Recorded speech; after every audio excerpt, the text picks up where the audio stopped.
A heads up that this episode of the Eras podcast contains some strong language. On with the show. I had absolutely no idea what I was doing. We didn't know anyone in the music industry. We didn't know how to make an album. I think a lot of the time it was easier for me to communicate with music. The last time I was here, I worked with Elton John. I mean, I was like squashed against the wall by his genius. Hello and welcome to the Eras podcast, where we get into the music and moments that have made your favourite artists who they are today. I'm your host, Abbie McCarthy, and in this episode, I sit down with Dave Bayley, the songwriter, producer, performer, and all-round creative from the critically acclaimed band Glass Animals. Their song Heatwaves broke records all around the world and catapulted them to new heights. And now there's a new album to dig into. So let's go. Welcome to the Eras podcast, Dave of Glass Animals. How are you? Hi. Just really good. Yeah. Just got back from America, feeling a little slightly upside down with the. I don't know what time it is. What day is it? Is it Thursday? It's fine. Doesn't matter. I don't. It doesn't. Who cares? Who cares? Well, it's great to see you because over 10 years of Glass Animals to get into, which is amazing. Let's take it all the way back, first of all, though, to a young Wavy Davey. Growing up in Texas. Yeah. How was that? How did you find that upbringing and school life? I mean, that's where I've just been. So I just got back from Texas. Basically, the tour ended in Texas, and I thought, let's stay. Why not? And get well nostalgic. And I did. I had all the old food stuffs. I had corn dogs. I had donuts from Shipley's Donuts. I went to a rodeo, and they have these like chicken turkey drumsticks that are like, they look like clubs. They look like baseball bats, but made of meat. So I shared one with some other Texans. It was hilarious. Would you recommend? I'd say it's like an unnecessary amount of food, and no one really needs that. But you know, everything's bigger in Texas. That's what they say. Yeah, and it is actual like fact. Everything is bigger. And what are your memories of growing up there? Are they fond ones? Fond for the most part. It's a great place to be a kid. There's a lot of space. There's a lot of animals. There's a lot of like wildlife stuff to do, and you can like space to like spin around and drink lots of Sprite and get a sugar rush and then run. Whereas like in London, you know, when we came to England, there was not that much space. All that, and not as much like nature in Peckham. It's not known for its nature as Peckham. Foxes, some good fox interaction down there. But I would say, it was a fun place to be a kid. And then I kind of started. The happiest memory I have there is probably like that's where I started to discover like my own music for the first time. Because I hit the beginning, the like first little wave of adolescence, when you start to reject everything your mum or dad have ever told you and reject their music and kind of discover your own. Yeah, I'm cool and I've got my own taste. Yeah. So what were you listening to and discovering at that point? Would you have been listening to American radio then? Yeah, definitely American radio. And where it was a tiny little place that I grew up. There was nothing there, including radio stations. There were two. And one played country music and one played like really heavy rap. And I loved that station, even though I was like, I mean, look at me. I've got a blonde quiff. But I loved that station so much. I was listening to all like Missy Elliott was one of my favorite artists. And I loved everything that was produced by the Neptunes and Timbaland back then and Eminem. That was all amazing. And then I kind of went from there to basically there was that radio station, and then there was the beginning of streaming and being able to download music. So I was downloading albums, and that was like Nirvana and the Strokes and a lot of guitar stuff. So those were the two sides that I started discovering from. Previous to that, it was all my mum and dad's record collection, which was like Nina Simone, Otis Redding, Talking Heads. Good Beatles, record collection, to be fair. Amazing records. Yeah. I mean, those are like the foundational records of my youth. But then I started finding my own shit. Am I allowed to swear on this? You can do whatever you want, Dave. My own shit. Yeah, there you go. It always takes away the impact if you've asked to swear before, doesn't it? But oh, maybe I should big it. Like, I found my own shit. Yeah. Yeah. And then when you were a teenager, obviously moved to the UK. How did you find Oxford? Like, how was that kind of switch up? They're pretty different. Yeah. Yeah. It was like kind of a culture shock, but language barrier didn't. I mean, there was almost a language barrier because I had like a really weird basically, I grew up outside of 2 hours out of Boston and then moved to Texas. Boston accent's pretty strong. Texan accent, pretty fucking strong. And I had a hybrid that made me sound a bit like a monster. And so I moved to England, and people at school were like, where the fuck are you from? What is this noise coming out of your head? We can't understand you. So there was a bit of culture shock in that way, and also it felt like I was in Harry Potter. You know, we had Harry Potter, and that was all we knew about England. And then I was like, whoa, this is it. I'm real life Harry Potter. Yeah, I'm Ron. Are you team Ron? Yeah, I like Ron. Yeah. He's underrated. I think he is. Yeah, I Put like some Dobby respect as on his well. name. Though. I love Dobby's. Dobby, I've got a what a soft guy. spot for Dobby. What a guy. Oh my God, let's not go there. So then what music were you listening to when you came over to the UK? Did your taste change quite a bit or no? I, for some reason, was really like slow to come off of I had a hand-me-down CD Walkman. So I'd burn my own CDs. Oh, I used to love doing that. Yeah. So I kept on with those, and I had all of those artists I was talking about on those CDs, and quite often together I'd have like Dr. Dre and then the White Stripes, and just kind of sitting there. And then I started going to shows at that point. In Texas, you got to drive. Yeah. And you can drive when you're like 12 because it's legal there for some reason. I didn't. And then I came to England, I could walk everywhere and could go see shows. And that's when I started like discovering live music. And so a lot of my music taste kind of changed to what was live at the time. And that was like LCD Sound System, Foals, Animal Collective. I remember going to see Animal Collective. I love that album, Merriweather Post Pavilion. That was like a huge record for me. And then I think a lot of guitar bands around at that time. Arctic Monkeys. Yeah, golden age of indie. There was a lot of, it's a lot of indie being thrown around. Yeah. So lots of indie. And you met the other band members when you were at school as well. What were your like first impressions of them? Can you remember now? Yeah. I think Joe was like good at sports, so he was cool. And I was like, oh, he's cool. We're probably not going to be friends. And then Drew and Ed. Drew was also American and had arrived at the same school. So the principal of the school was like, okay, you guys hang out, you'll get along because you're American. And obviously all Americans know each other. There you go. So me and Drew got on pretty good, pretty quick. But he was like a rebel. He was like a naughty kid. Yeah. I can't say anymore, really. That's it. Yeah, he was trouble. So I kind of I was suspicious at first, you know. Drew he was sneaky, and he still is. Things haven't changed. Most of what he does is completely unpublishable, and I can't talk about it in any way. Yeah, there's NDAs all over the place, isn't there? Yeah, just for some reason, everything he does on a day-to-day basis is completely absurd, and he's been arrested on tour. He's been chased down the street by a man with a giant erection. He just ends up sometimes you'll just turn around and there he is running down the street, and he's being chased by like these.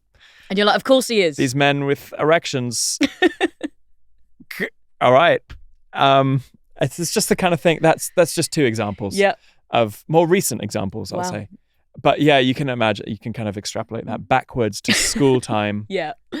And there were still things like that happening, you know. So that was Drew. Ed was like, in the music school all the time. He was a music nerd, and he was always in the music school skipping class and just like wanging around in the music like department. I don't know why. Just he was quite annoying. And he was like a bit of a pyromaniac. He was always trying to set things on fire. Oh wow. Yeah. Okay. Yeah. That's what I remember about him. He'd also he did this thing where he like brought this big boombox to school, And I think he left it like in a classroom and set a timer on it so it would go on. Oh, it'd like blare something out. Yeah. And he put on that System of a Down song, Prison song, I think. Oh, wow. And it just goes, and he turned it up to max, obviously. And it just, so there was some poor class in there. And I think we'd moved like one classroom over, and you just hear that song starts with like, and then like, just goes absolutely crazy. The death wall metal. shaking, everyone like. Yeah. So he was always doing stuff like that. I mean, what a squad. What a squad. What a squad. Yeah, we basically just annoyed each other for a long time, and then thought, like, well, should we start a band? That's what best friends do. Annoy each Yeah. other. But then, like you say, you made great music out of it. What are your like earliest memories then of the band?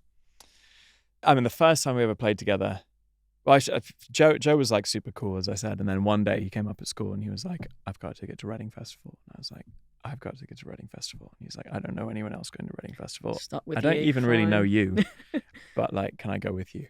And I was like, sure. Yeah. And we went, and it was great. We actually saw almost no music. Would you stay in the campsite? Well, we didn't really know what a festival was, and we found this like what's it called, like a hog roast truck. Oh yeah. Yeah, and they were playing like bangers, and we were like, this is it, we're staying here. Stop. Yeah, That's yeah, where yeah. you stayed. Like So we- this, guys, it's amazing. Like, this is fucking great. Like, do you not want to go to the main stage? No. Yeah, I think we made it into the main arena like once on the last day, and we were like, whoa, this is was quite actually good. what's here.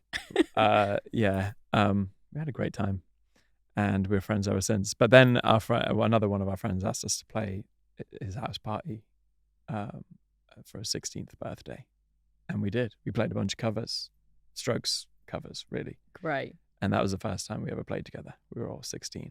Let's skip forward to university. You're there Yeah. studying medicine.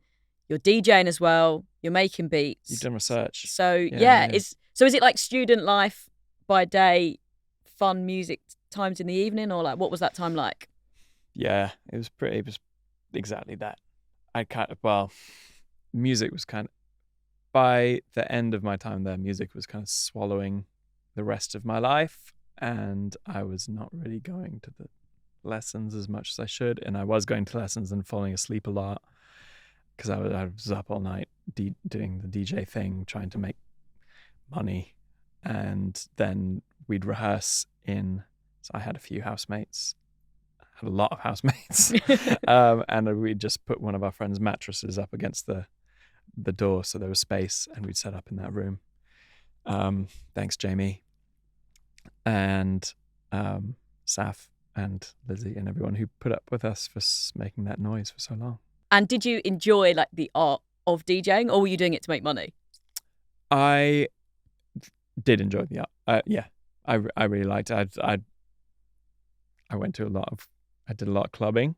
Mm-hmm. I loved it. I had a great time. And I was always amazed by the people who did it really well. It's a real art because they read the crowd. They see what the energy's like. They're watching the person before them, seeing what the atmosphere is like. And then they can kind of build from there to where they want to go by selecting songs. It's an art form.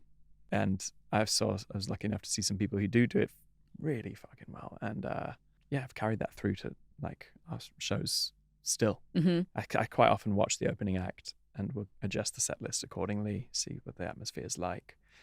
Yeah, especially at festivals. Mm-hmm. You never really know who you're going to be playing after.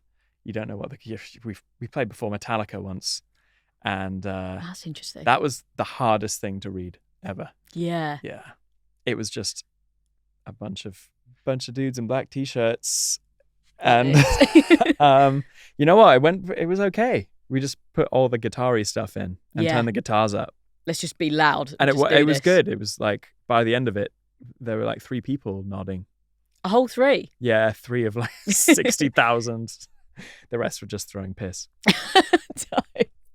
So that swap then from neuroscience to music, did you ever have any like moments of doubt? I did. I had a lot of moments of doubt. There was a time when it was kind of you could juggle it, and I was juggling it, and it wasn't so easy. As I said, I was falling asleep in class, and like I was on track to not do so well. And then I basically realized I need to choose, and I paused the degree, and they said you can take a year off to go do this thing, and you've got a year, and then you got to make a proper choice. So I did, and then I still couldn't decide. I knew it was really stupid. Like, I would have had a job at the end of this, and that's really fucking lucky. That's an amazing situation to be in. And I knew how lucky I was to be even going to school in the first place. Mm-hmm. And to throw that away seemed like a really stupid thing to do for something that wasn't, certain is the wrong word, like was virtually impossible. It doesn't happen. And then I convinced them to let me do another year off, only to throw it in their face and then leave and do music. See ya. Yeah. Because at that point, we had a record deal and it felt good. It was like how many people get the opportunity to get a record, have a record deal on the table and have the chance to make an album with their mates? Like, it's rare.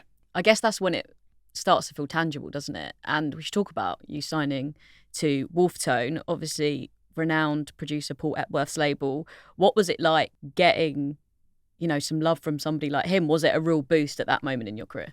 Yeah, it was amazing. He made a lot of the records that I'd grown up with, and I love that band Block Party. They were actually the first band I ever went to see live. Oh, amazing. What a band, right? And he'd made that record, Silent Alarm, and I loved that record. And he'd worked with a lot of other, obviously, incredible artists, Florence, Adele being another one. But to have that nod of approval was huge. Maybe that was that last push to get me out of a real education. Yeah, it was amazing. I just absorbed a lot from the way he worked and his work ethic, and also his studio engineers who, we still work with. They're amazing people, and I've learned so much from that group. Yeah, because I've heard that Paul's got quite unorthodox recording styles. Did he really push you guys out of your comfort zone, do you think? Yeah, well, it was a mixture. I mean, there were definitely things where he just left us to it. And then when something wasn't right, he'd be like, try this, just throw away all of that except for this and go again. But yeah, he was quite kept using this term kid gloves, where he'd just we'd be in there with the engineers making an album, and he'd kind of pop his head in and have a listen and give a couple wise words or throw a grenade in and then leave. Yeah, it was. You deal with this. But it was amazing to learn from that. He's good at pushing you out of your comfort zone. Yeah. And I think I was very shy at the time. Super shy. I was a really shy kid. And I didn't want to leave my comfort zone. So he broke that. Yeah. Which is important, isn't it? It's to make the best stuff. Because I remember hearing your music for the first time, and it was so exciting because it didn't sound like anything else that was out at that point. It was just brilliant. Do you think that's because you had such a kind of wide pool of influences that you mentioned earlier to kind of pull from, so you made something entirely new? Maybe. I don't know. I mean, it's really nice that you said that. I don't know. To me, it just sounds like music. I don't know what it was just what came out. I don't know where it came from. I think part of it came from circumstance. One of those circumstances being I had absolutely no idea what I was doing in any way. None of us did. We didn't know anyone in the music industry. We didn't know how to make an album. We didn't know what equipment you needed to make an album. We didn't have any equipment to make an album. We didn't. We just had I had this old hand-me-down laptop that didn't have a battery in it. It had to be plugged into the wall, and that was the recording system. It was bad, and we're going straight into the audio jack. We had no idea. We ended up kind of being part of the sound, and GarageBand. GarageBand was a thing on that first album, just because it was what was on the computer, and that definitely changed the sound. And the other thing was a lot of those songs were written and partly recorded in a house with a lot of people in it late at night, and I didn't want to wake them up, so it's super quiet. Quite intimate, everything's very whispery. Yeah. Even the vocals are really whispery. Yeah, those were the circumstances, and maybe the influences as well. Yeah. The first song I heard was Gooey, and I feel like something about that song, it just scratches my brain just right. And you're talking about the vocals there being quite intimate, and I feel like the delay on it almost makes the vocals kind of just swirl around your head a little bit. And I love that song so much.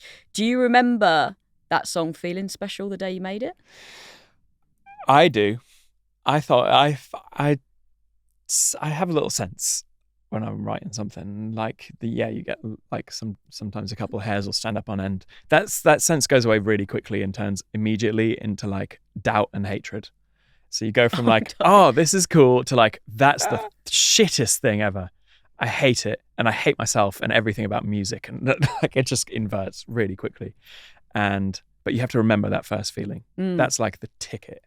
And you put a little, like, when you feel those hairs staying on end, you kind of like, you write down the name of that session, so you remember it. And I did, and I didn't listen to it for ages, and then I brought it back up and actually tried to give the beat to someone else, because it was kind of a beat with a kind of I had the melody at that point, and tried to give it to someone else. No one wanted it. So then I finished it off. I put the vocals over the top and played it to the band and management, who hated it. No. Yeah. I didn't know this. They were like, what is this? This is kind of... And you're like, this is gold. Shit. And I was like, oh, okay. I thought it was kind of cool. They were like, yeah, why are you singing so high? Like, it doesn't suit your voice. Not all of them. It was a, a mixed bag. Yeah. But I was like, okay, interesting. And so I parked it and didn't play it for anyone. Then I went to see Paul when we were thinking about signing a deal, and he's like, play me some stuff, and I played him like everything I had, and then he was like, play me some more, and I was like, I don't really have anything else. He's like, play me some more, and I played him that, and he was like, that's the one. That's it. Yeah. Well, thank God that moment happened, right? And I was like, yes, vindication. No, I wasn't. I was like, really? Yeah, and he was right. That was the one that kind of got the ball rolling. And throughout your debut album, Zabba, there's so many like amazing layers and sounds to dive into. So like, how long does it take you to make songs sometimes? I can imagine the projects are just like absolutely stacked. It's stacked. It's stacked to the point where it's like annoying for people. And especially when we send them off for mixing, the mix engineer will sometimes be like, there's too many things to do. I basically throw up onto a piece of tape all the ideas, so many, like, and I think that's how you know the kind of initial idea is good, is because more ideas just start flowing. Yeah. And you asked if it takes a long time. It actually happens fast. Right. Once you believe in the initial idea, it's just like, yeah, I kind of have this philosophy that like, if you get stuck, park it, and it's probably missing something, and the foundation isn't there. So I have a lot of things I've parked. I have thousands of things I've parked that I should probably go listen to at some point. So many. Yeah, I'll get into the studio and I'll do like 7 or 8 things a day, and most of them are garbage. Or like they have something but don't have the legs to the magic finish. Part, yeah. And then sometimes something like Gooey comes along, and those chords have enough in them, even though they're quite simple chords.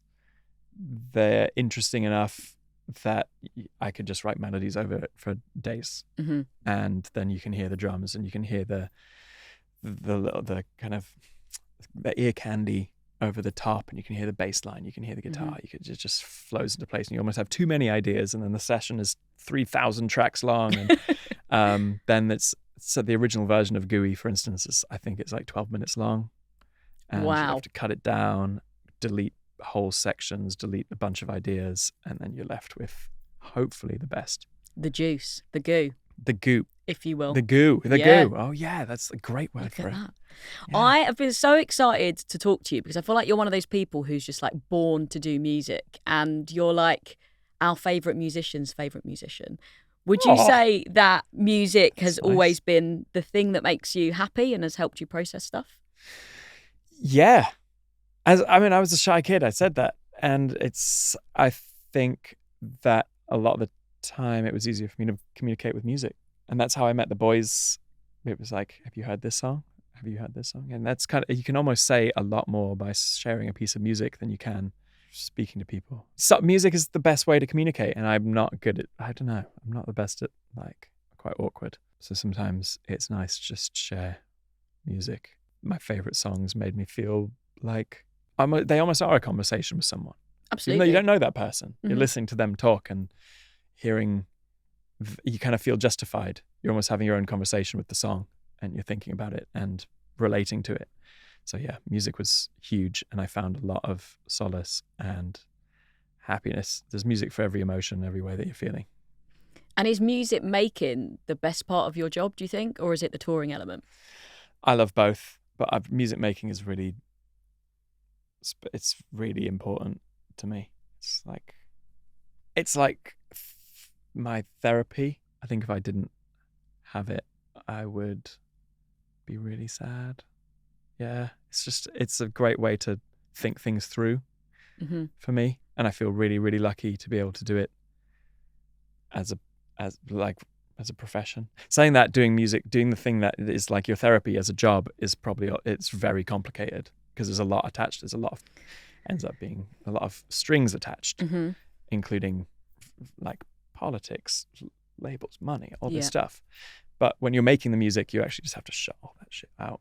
Go into like your own little bubble almost. Yeah, I do. I just switch my phone off. And I apologize to all my friends and family. Because they're getting blanked when you're in the zone. Yeah, I literally just shut the door and lead a very unhealthy lifestyle for a couple of weeks. That's the writing process. It's binge. Yeah. Yeah. Well, it pays off. And then you get your live release, obviously, when you do touring and the live shows. And I want to ask you about one of your live shows that I've watched so many times online, because Mother Nature really did her thing. It's your show at Red Rocks. Oh, yeah. You're singing The Other Side of Paradise. The thunder lyric kicks in and there's actual thunder. It's like biblical. It's amazing. That was like, I thought it didn't actually happen. Yeah, you're like, did my brain trick itself? I am Thor for a second. But yeah, I didn't actually think, I was so flabbergasted. The whole crowd went like, yeah. And I was like, what is that real? Do I just sound really great? Yeah. Thank you. But no, it was nothing. It was really nothing to do with me. It was the weather. Yeah, it was amazing. It was magic. And I've watched it multiple times to like remind myself that, oh my God, that did actually happen. Yeah. There's a really similar moment that I had always loved so much. And there's an LCD Sound System show, and he has this lyric where he says it's a shame about the weather. And in that moment, it starts pissing it down. And I was like, amazing. Wow, that happened. That's probably one of my favorite live moments ever. Yeah, incredible. I've watched it, which was God knows how many times. Just so amazing. And you can see the fans that are there, even though it's absolutely pissing with rain, they just know that it's, a moment. They reacted so well to that rain. And we should talk about your fans, because obviously they give so much energy to you at shows, but they're like super creative as well, aren't they? Like whether it's like the fan accounts or making artwork, remixing songs, bringing pineapples to shows. How would you describe your connection with your fan base? It's an amazing community that I'm really lucky to be part of, I think is the best way to describe it. That just the most interesting, creative, cool, but I don't feel justified being in that group because they're fucking awesome. They're the best, and I actually think that like their reaction creatively and everyone's reaction creatively to the music has made me feel a lot more comfortable about making music in the first place. Like I've always had this like thing about, is it okay to make music? Is it really selfish? Is it right to do it as a career? I've had a complex relationship with it, and their reaction, all I have to do is like go and look at the kind of creative output from them, to make me feel better about everything. Does their creativity almost spur you on a little bit more as well? Push new territory. Yeah, it makes me feel a lot more comfortable writing personal things, because I've kind of noticed there's a slight trend in that the more personal songs seem to have more of a creative response to the more personal stuff. And I really never liked writing personal shit because I was shy. But it gave me a huge amount of confidence in going into the studio and like writing something personal. Mm-hmm. And there are all these moments where I'm like, oh, this is too personal, scribble it all out, do this, make these lyrics really abstract so no one will understand anything about them. But then I think about the response and I'm like, oh, it's okay. It's good to be vulnerable. Let's do it. So yeah, they've changed the way I write big time. And thank you so much to everybody. like we wouldn't, the albums wouldn't exist without that, I don't think. That's amazing. I love that.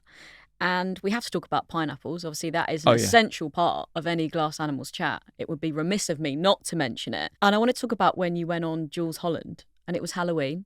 Obviously, you didn't carve a pumpkin. You carved some pineapples. Yes. But then, weren't they on the amps and they were just getting cooked? So there was just pineapple juice everywhere. Yeah, that happened a lot.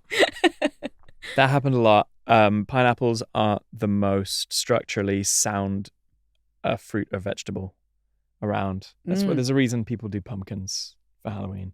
It's because they're robust. Yes. Yeah, the pineapple doesn't do that. The candle inside tends to kind of soften the sugars and they collapse and then set on fire. Yeah. As you found out. Don't do it at home. Yeah. Don't recommend that. As we did on television. That's good to know. Yeah.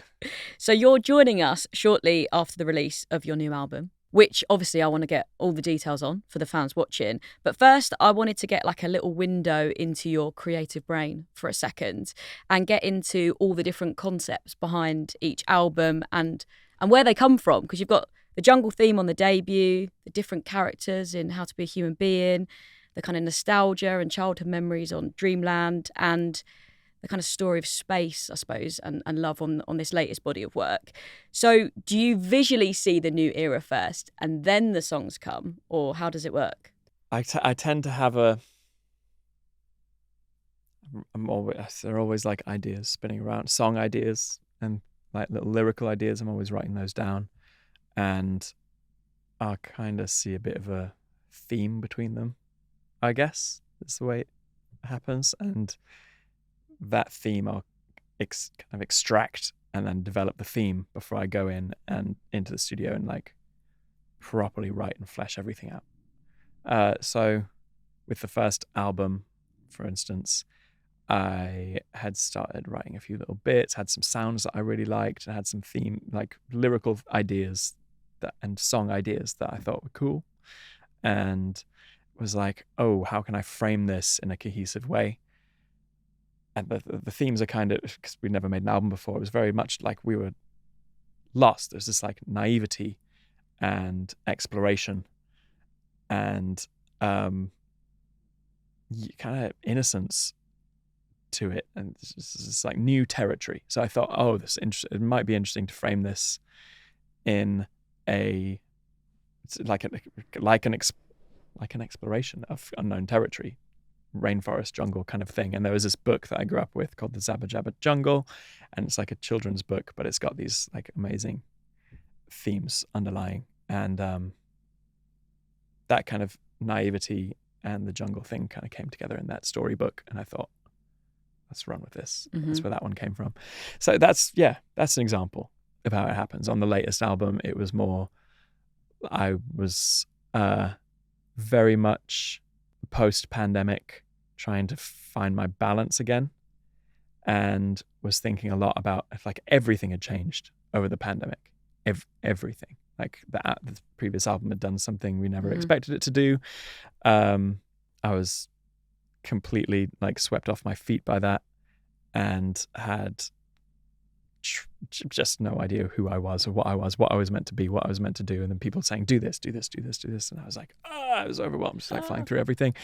Doesn't actually sound that bad in retrospect. But I was, just kind of like floating, and my feet weren't on the ground. And I was like, oh, there's a kind of interesting, maybe that's where this kind of space metaphor comes in. Right.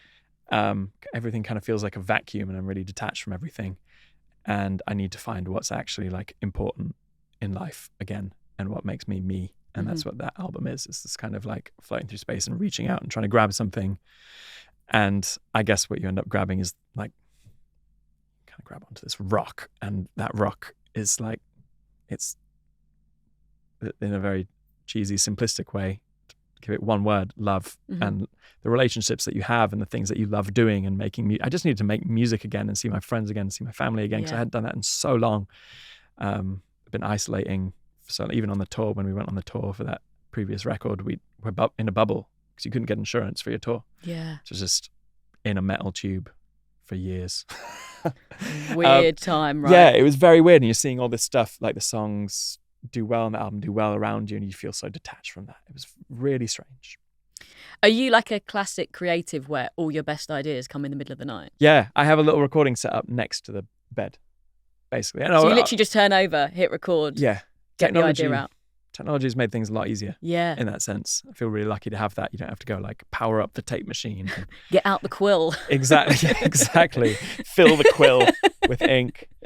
It's so easy now. Like if the idea is simple, I just do a voice memo, and if it's a little bit more complex, I can just wake up, take a couple of steps, and my guitar's plugged in to a computer, and you can get it down. And sometimes you wake up in the morning and think, why the fuck did I waste my time with that? Oh, really? You listen back and you're like, goodness me, that was a that? waste of time. It's just like noise. It's just trash. It sounds like a kind of deflating cat. And sometimes you're like, oh, whoa, this is a cool I'm onto something here. point. So can you give us any examples of something that started as a sleepy kind of garbled voice note and then has actually become a genuine thing that we're now all listening to and enjoying? There's a song called It's Also Incredibly Loud, Dreamland, and that was exactly it. I actually have it's old.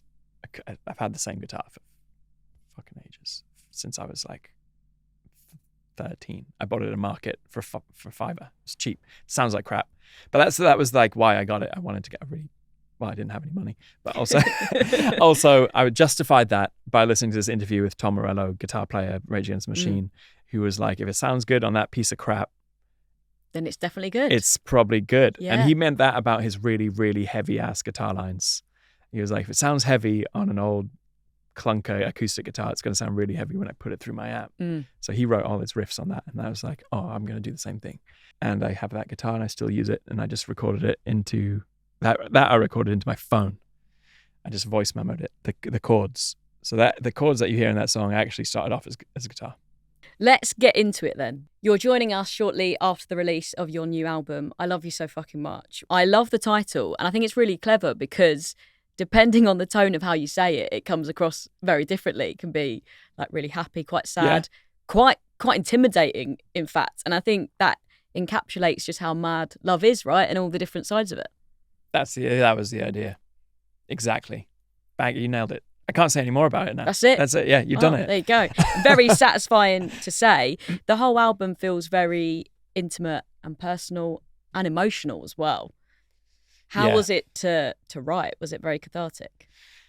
It was cathartic. It was very therapeutic, yeah. And I mean, as I was saying earlier, like it got a lot of, I felt like I was only able to do that because of the encouragement about writing more personal things came from the response of everybody to the kind of dipping my toes into that.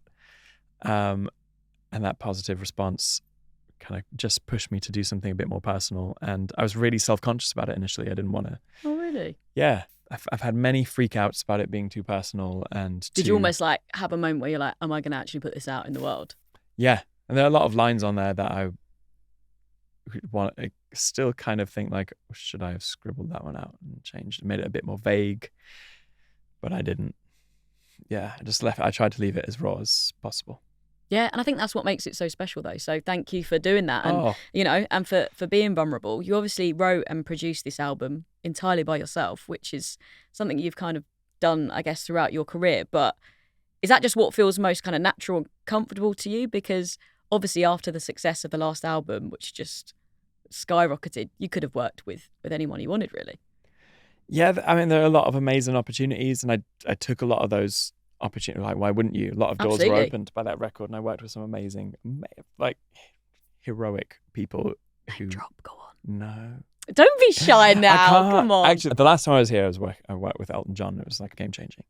I loved it. It was genius. Amazing. Yeah, I mean, I was like squashed against the wall by his genius. I was like, I don't know how to. I'm not sure I'm ready to keep up with someone of this caliber. That's so cool. But we had a great time, and I learned a huge amount. I did a lot of that for a long time. I went around, wrote some songs with a lot of people, amazing people, worked on other people's records, had a great time, and I was just kind of absorbing. But for some reason, I don't know. I think I get self-conscious really quickly, and I have trouble hopefully I'll break this one day, but I have trouble like being completely and totally like open and honest and vulnerable in front of other people. I think it's tough. It's almost easier to record it, do it in a song, than release it to millions of people than to do it in a room with someone else. As I said, it's easier to speak through music. 0 to 100 though, isn't it? Like you say, it's like all very you, and then you're like, here you go, the world, and the millions of people that will, inevitably stream it. But just a bit shy. Yeah, it's easy. It's easier to do it that way for some reason, and I'm working on it. I am, but I spent a lot of time writing stuff for other people, writing with other people, and finally I went to LA to do a bunch of writing sessions and got sick and got stuck in this house and couldn't go to any of my sessions, and then I got COVID, so I was kind of waiting it out, and had a bit of an existential crisis in that house. I had COVID bad, like thought I was going to die bad. Oh no! Stuck in it. It makes you quite paranoid. Did you have it? Yeah, it kind of messes with your head. Yeah. And I like lost my taste and stuff, and was like, oh no, this means it's really bad. This is serious. And then I was like panicking. I had long COVID, and there's just so much anxiety around, isn't it? Because you can't do anything. Yeah, and I was stuck in this house that was like up a mountain. Looks great on the Airbnb listing. Super cheap, super reasonable, but it was up like a dirt road. I also can't drive. So you're just walking up this thing. Yeah, it's like up this big hill, like 15 minutes up and down. I couldn't do it, so I was pretty trapped. And it's also one of these houses that's like stilts, really big stilt houses on a cliff. So that's part of the reason I thought I was going to die. And then no wonder it was cheap. It's like, are you going to make it through the weekend? The Airbnb owner was like, "Are you live?" On messages. I was like, "Just about." I think so. Just about alive. And then this storm hit. And I was in this house, and it was like swaying on the stilts. Oh my God. It's like the biggest storm LA's ever had in the last like 25 years or something ridiculous. And you see trees like falling out of the ground, rolling down the hill. And I was like, I'm dead. So that's where this album came from. If the storm cleared up, I started feeling a bit better, but like I just used that time to start writing, and the whole album just came out. It felt very natural. I think because I was forced to be like alone with thoughts for a second. I was kind of distracting myself from that for a long time. What an album opener Show Pony is. Is this one just about like your first experiences of love kind of growing up? Yeah, everyone has a different experience of love growing up, and kind of creates their own like template, blueprint or idea of what you're witnessing it around you from before you even know what it is. You're seeing it, you're a baby, and you're seeing it in your parents, guardians, friends, other family members, and you kind of trying to make sense of their relationships, and but just building this blueprint for yourself of what is good and what is bad, and what love can and can't be and shouldn't be. I think everyone has their own version of that. Very different for a lot of people, but that's it's meant to kind of sketch my version, which is the context for the rest of the album. Yeah. And the video for that song is absolutely batshit, isn't it? In the best way. Like aliens, cows, fire. Were you there on the shoot day? Because I have so many questions of like, how do you balance all of those components? It must have been one hell of a challenge. It's like carnage. It is carnage. It's meant to be carnage. It's great. It's like, I guess the characters in the song and the characters in the music video are meant to relate to the characters in the song. I wasn't there because we were literally launching. The album was coming out when the video was being shot. Initially, I was going to be one of the aliens. Were you? Yeah. But we just couldn't make it with the time, right? And like time commitments. Yeah, it was impossible for me to be there. But I love the video so much, and Owen, who directed it, thank you, Owen, so much. Yeah, especially for controlling all those elements, like we say. Yeah, the cow, especially. Yeah. They're reckless. I'm actually quite scared of cows. Yeah, me too. There's something about them. It's very suspicious. Yeah. Tell me more about Creatures in Heaven, because I think it's such a beautiful song. I think it's the physics of a cow that doesn't make sense. Still on the cow. I don't know. It's like they're too big for the legs or something. Their faces are very big, aren't they? Yeah, it's quite startling. And there's kind of behind the eyes, there's nothingness. But I think that's like a facade. I think they're like, but they're like, I fucking hate you. Yeah, they could stay inside, down. Yeah, and then they'll just like trample you. So the next Sorry. album's obviously going to be about cows. But Yes. until then... It's called Music. Here we go. Please delete. Knocked it out of the Oh park. my God. That's the start of the episode. That's the clip. That's the bit. I'm dripping in puns right now, but I'm not. Yeah. Right. Creatures in Heaven. It's a beautiful song. Tell me more about it. Creatures in Sorry, 1 second. Just take a water. Creatures in Heaven. Creatures in Heaven. I mean, we've gone from one thing to the polar opposite here. Creatures in Heaven is meant to be like really vulnerable. I was basically seeing how vulnerable you could go in a piece of music, and it's kind of an experiment in that way. It's meant to be nostalgic, and it's meant to make you realize that like even though some things didn't work out the way you thought they would, or like maybe relationship ended sooner than it should have done, or be that friend, family member, like romantic relationship, it's still, there's a huge amount you carry that forever. You carry the like positive side of that forever. You also carry the negative side of it forever if it was negative, but this is focusing on the positive side, and it kind of changes you. You're on a trajectory, and then you have one of these moments, even though maybe it's a short moment, it kind of changes your you bounce off it and go a slightly different direction afterwards. And you're stronger for it. Yeah, I saw it as like about those what if moments where like you wish you'd said something but you didn't, and then obviously that takes you on a different path, doesn't it? Yeah, and the whole song is kind of wondering like what would have happened if you had said something and done something different. Would it have changed it? Would your life be entirely different now? Would you? It's me, maybe instead of a musician, I'd be a librarian if I just said this one thing. Who knows? Yeah, but the whole point, the kind of end of the song is like, fuck all that.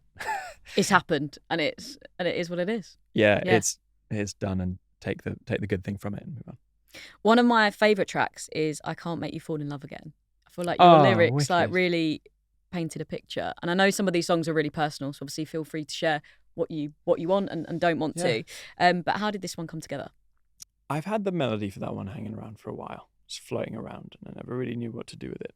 And I had the sentiment. I knew what I wanted the song to be about, and it was really a bit close to home. And I never really felt comfortable with it until I played it to the rest of the guys in the band, and they were like, "We got to put this on the album." Amazing. I still don't know if I want to put it. No, I'm glad it's on the album. Is that one of the ones you are a bit like, okay, that's that? Yeah, big time. I'm like, whoa, that's out there now. Cool. It is personal. It's about how you can't change someone's mind no matter how hard you try. It's like it's up to them. And you've been playing these new songs live recently over in the US in like massive venues. We're talking like Madison Square Gardens. Like, how has that been? Unbelievable. I don't think I've totally absorbed it yet. I think it's been such a wild, but this tour was a lot. It was such a big step up from the tours we've done before. I don't think I really thought about it until even when we were doing the shows, I was a bit like, oh my God, okay, let's just focus on doing this show as well as possible and think about what it means later. And I still haven't quite, I think around Christmas time when things settle down again, it'll all hit me and I'll be like, whoa, those shows were massive. Yeah. But the one thing I really, really took away was like the amazing community, like the crowds were just mind-blowingly good. And that's what makes the show. Yeah. Like, whatever, I can hit every note, and I don't ever, but I can hit every note and play everything perfectly, and like the lighting can be cool and whatever, but that doesn't, that's not what makes the show good. It's the crowd, and we feed off that big time. Hugely. That exchange of energy, yeah. And that exchange was massive.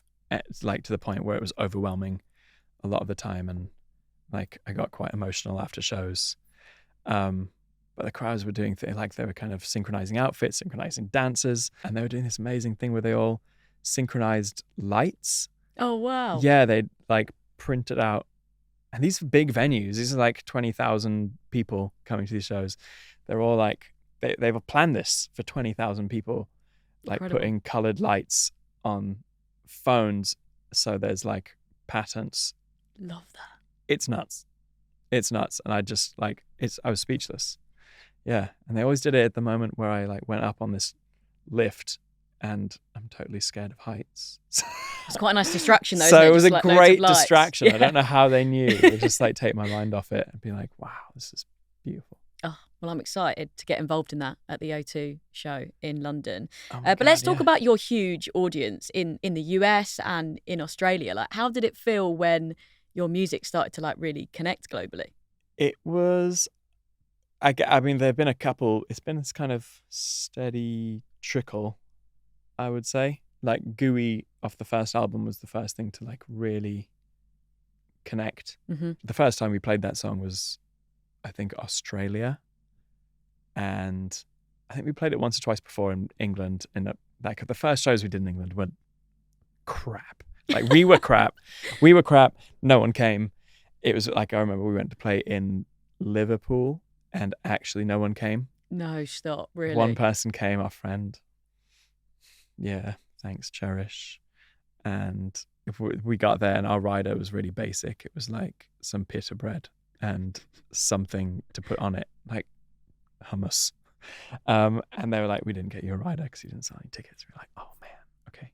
Can we have some water? And they're we don't have any water bottles or anything. Can we have anything? You can have some tap water and you can have this beer. And they brought out this little can of beer that it was dented, the top had popped out, it was covered in dust, and it was expired. All right. Between all of you. This is our sustenance for the show. So that was what we were doing at the time when Gooey came out. And then a week later we flew to Australia and played the song for a room full of people. That the shows were sold out there. Mm. And it was wow, that's the moment. The UK was slower getting onto you guys in general, though, do you think? It was a bit slower, but I mean, London was always all right because we were from London and our friends would come. Maybe that's why. Yeah. Australia happened, America happened, and then England happened. We can't not talk about, obviously, one of your defining songs, Heatwaves, the record-breaking song the biggest international hit from a British band in almost 30 years. The 11th most streamed song in Spotify's history. Oh my God. The levels to this thing. And obviously it's become so many people's favourite song, one that just evokes pure joy. But you wrote it from quite a painful place of missing someone. So how do you kind of deal with that juxtaposition? Initially, it was quite a weird thing to see because it was also pandemic time. Mm-hmm. That song came out, and again, it didn't feel real because we weren't playing it live. We were watching these things happen on clips of a 6-year-old's birthday party, and they're all going absolutely fucking apeshit, screaming the lyrics at the top of their lungs with joy and smiles on their faces, and and it was whoa, it's very different to the sentiment of the song. But I love that it's meant to be optimistic at the same time. Yeah. And I love that people were able to cling on to that optimistic side. And that's what I do when I play live. Just optimism. You hold on to the optimism. Yeah. The first few times you performed it live, was it very emotional? Yeah, it was really emotional. And it's always emotional. There's some songs we don't play anymore because they're too much, too emotional. But that one we kind of have to play. Yeah. I guess I've learned it's become to deal with something else now in a way, hasn't it? It has. It's become so huge. And it does have that sense of optimism that is really it's there for sure. It's almost euphoric. It's kind of the realization that it's okay to miss somebody and be that vulnerable is a euphoric realization. Oh, this is okay. I don't have to stew in it and wallow in it forever. Mm-hmm. So that I just hang on to that and watch some of those mad videos and feel good about it. Have you had any contact with the person that the song is about? Well, sad that person's passed away. Yeah. And their family know about it? Their family know about it. Yeah. My best friend from growing up. Oh. Yeah. Their family are still close with. They're amazing, absolutely incredible people. So for me, there's always that side of the song that really stings. Mm-hmm. But again, I just cling on to the positive memories of which there's so many mm-hmm. with that person and his family. Mm-hmm. And you have managed to like capture nostalgia in that song. And I feel like it's going to just be a classic now for years to come. So that must feel really special. It does. Yeah. I mean, I still have to pinch myself. It doesn't feel real a lot of the time. I don't know why. It's hard to it's hard to imagine. Sometimes when you see the number, it's absurd. It's really hard to wrap your head around. I actually don't know if it'll ever sink in. Really? Yeah, I really don't, because it keeps going, and the number keeps getting bigger, and I don't feel like things have since that song came out even have really there hasn't really been a breather. It was COVID, and like promoting that album during a pandemic was that was stressful. That was really intense. And then we toured and then did this album pretty soon afterwards, and then this album came out, and now we're here. Yeah. Like, I don't really feel like I've sat down properly. No, total whirlwind. I think the new album is also kind of trying to get to grips with that huge change in the size of this song and that album. But it doesn't really, I don't know if there's much of a conclusion in it. It's still still working on that one. And I heard a rumour you weren't even going to keep Heatwaves as a God. Glass Animal song. Yeah. You were pitching it out to other artists. Well, Imagine. that was it. It was like too personal, and for me, it had that certain meaning. And I was like, Right. I don't know if I can do this. I think it's too personal for me. I can't put my own voice on it. It just makes it's too close to home. And so I pitched it to one person. Go on. That I really thought was like, if I was going to work with someone else and give this song that's really special to me to someone else, I pitched it to Rihanna. Wow. That was Rihanna wasn't there, but her management was there. Right. And I played it to the head of Rock Nation, and he heard it, and his ears pricked up, and he told everyone to come into the office. He was like, play it again. I played it again. Oh my God. Yeah, I was super nervous. I was like sweating. I was so nervous. That was really So scary. you went quite far down the line then before you were like, no, actually, yeah, I honestly, do need to hold on to this. Like, he was like, send it to me and send me some more stuff. I sent him a bunch of stuff, and he was like, this is all really cool. We'll be in touch. But I think if he'd been like, oh yeah, we'll take it, I would have been like, cool. So if people are just getting onto you now through the new album, or maybe Heatwaves was their entry point, what would be the Glass Animal songs that you'd point them towards to like really get to know you as a band? What, like? What are your like top beyond five? Heatwaves? I want to know your top five. My top five. Well, this isn't fair. This isn't going to be anyone else's top five, because I have a totally different I've got a totally different interpretation of all the songs. To yeah, of course. Else. But saying that, I think you got Gooey's first. Yeah, in at one. First one. Yeah, start there. That's like foundational, the beginnings. And then maybe we need to spread it out across the albums, I think. I would say, you know what, this is a sad one that we can't perform live anymore, but Agnes. Oh, yeah, amazing. I think it might have to be. Or Other Side of Paradise, but Agnes. Because I think it was a real stepping stone into like doing more personal stuff, more writing from a more personal place.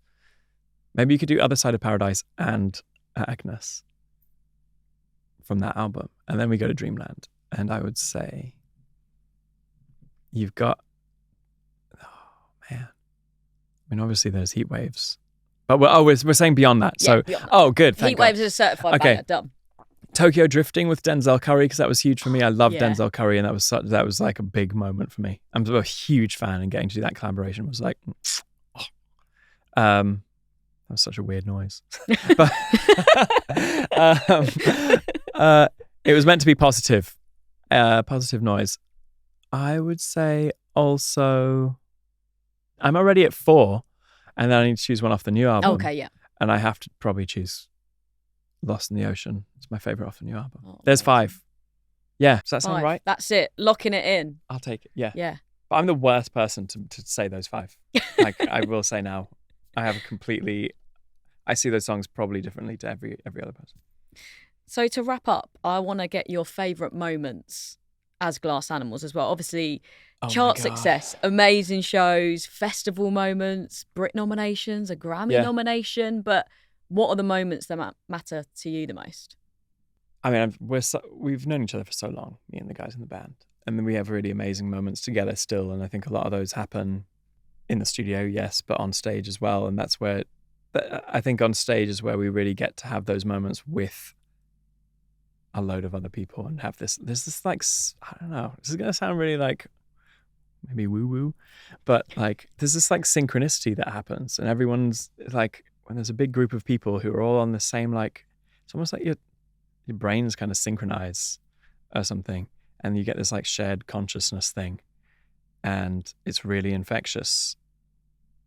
So like we just played this amazing venue called the Gorge, and it was huge there. That feeling was amazing. Just felt like the most positive group of people ever. There was nothing but positivity amongst this massive group of people, and those are the real moments, I think. Dave, thank you so much for being on the podcast. Oh, it's a pleasure. Thanks so much for having me. It was awesome. It's been incredible. Dave Bayley, everyone! Woo-hoo!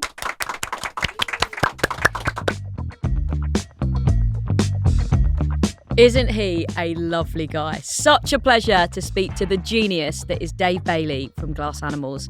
I hope that you enjoyed the chat as well. And as always, do let us know your thoughts in the comments. And who we should speak to next. This is a Good Karma production recorded at Metropolis Studios. And that brings us to the end of Series 1 of the Eras podcast. Thank you so much for listening. News on Series 2? Well, it's coming soon.